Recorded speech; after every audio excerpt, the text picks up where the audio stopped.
Hoş gördük, değerli izleyiciler.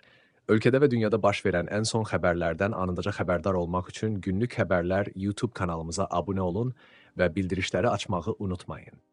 İyunun 23-də Bakıda və Abşeron yarımadasında hava şəraitinin dəyişkən buludlu olacağı, əsasən yağmursuz keçəcəyi gözlənilir. Bu barədə Milli Hidrometeorologiya Xidməti məlumat yayıb. Belə ki, mülayim şimal-qərb küləyi gündüz şimal-şərq küləyi ilə əvəz olunacaq.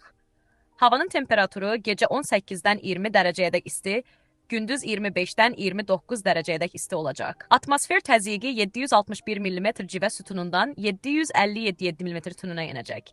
Nisbi rütubət gecə 60%-dən 75%-ə qədər, gündüz 45%-dən 55%-ə qədər olacaq.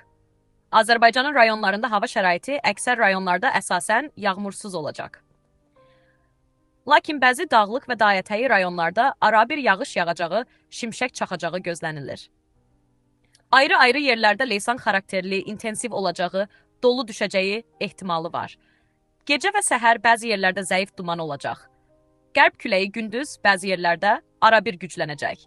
Havanın temperaturu gecə 17-dən 22 dərəcəyədək isti, gündüz 25-dən 30 dərəcəyədək isti, dağlarda gecə 5-dən 10 dərəcəyədək isti, gündüz 12-dən 17 dərəcəyədək isti olacaq. Günlük Xəbərlər YouTube kanalımıza abunə olmağı və videonu bəyənməyi unutmayın.